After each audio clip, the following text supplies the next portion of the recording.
Well, good morning. My name is Roy Pellicano. I'm from Triangular Consulting.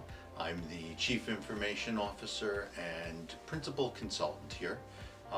We've been talking about how coronavirus and the COVID-19 pandemic response has impacted businesses and ways for businesses to address it.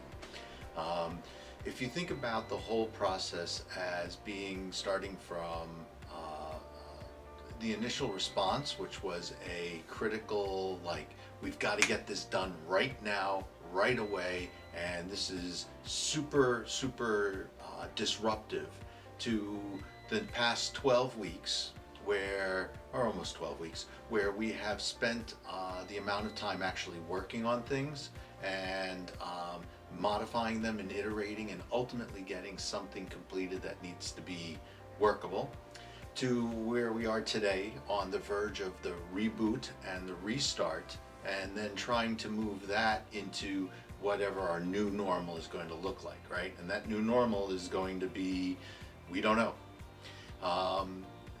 The past 12 weeks give us an indication of what it might look like, but the next 6 months, 9 months are going to be completely different. So they're going to be completely different than the past 12 weeks. They're going to be completely different from what it was like pre-pandemic. And there are many reasons for that, which we can go into. But what I really want to talk about today are the corporate priorities and how IT can support those corporate priorities.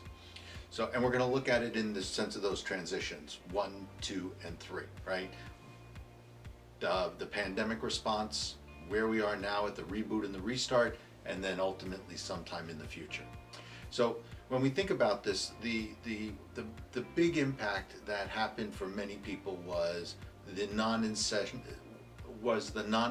workers. What do we do with them? Well, it was work from home. Go home, get out of the office, stay home, stay sequestered, and then what we want to do with you is make sure that you can continue working, as many of you as possible. And so we put all these things in place. We put in virtual meetings, we put in VPNs. There were a lot of tools that were put in place to support this. Again, some of those were already in place to a certain extent, maybe for a portion of our workers.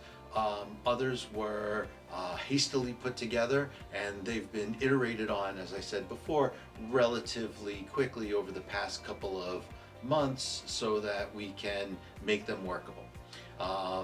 Then there was the workforce that was that stayed in the facilities, so they worked in the facilities, and we had some transition there, right? We had people who were working in the facilities and their work style changed. For those individuals, we implemented other tools, like, for example, teleconferencing. Wait a minute, they were not working from home. Why were they using teleconferencing? Well, I actually had one client where they had the 3 main executives in the office, in the facility, but they never actually met together. If they had to talk to each other, they would either pick up the phone or they would get on the Zoom screen and talk to each other using GoToMeeting, right? So even though they were in the same building, even though they were literally one right next to the other, they would still get on the teleconference so that they could maintain social distancing. And we have many assets in place that are physical assets that we can't really use anymore in the way that they were originally envisioned. For example, conference rooms.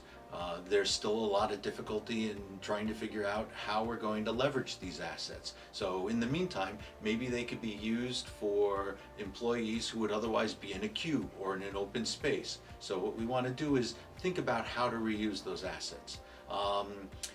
The third thing we want to look at is the policies and the procedures, right? So when this all came down, there was a mad rush. We had to get people out. We had to do these things. We had to figure them out. The IT policies, the human resources policies, how are these all going to be rolled out? How are we going to treat our people? How are we going to support them? How are we going to keep operations flowing in these changes? And so we put together some policies very quickly, and they may have worked. They may not have worked. They hopefully have changed over time if they didn't fit the way we expected them to. Our assumptions may have been incorrect, or things may have changed as things change.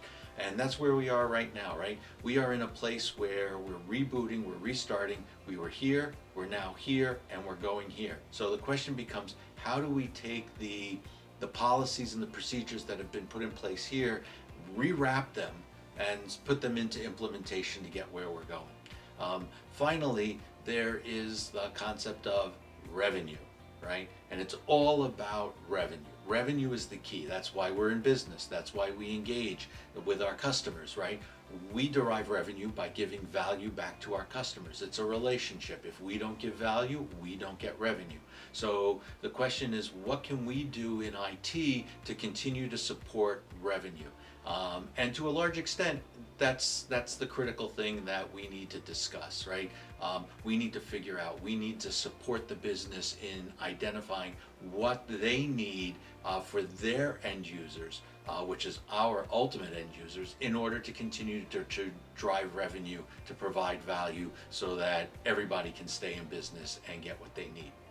So these are the 4 things that I wanted to talk about today, and it's all about the corporate priorities and how IT is going to support them as we go through the reboot, reset process of IT. This has been Roy Pellicano from Triangular Consulting. Thank you very much. Have a great day.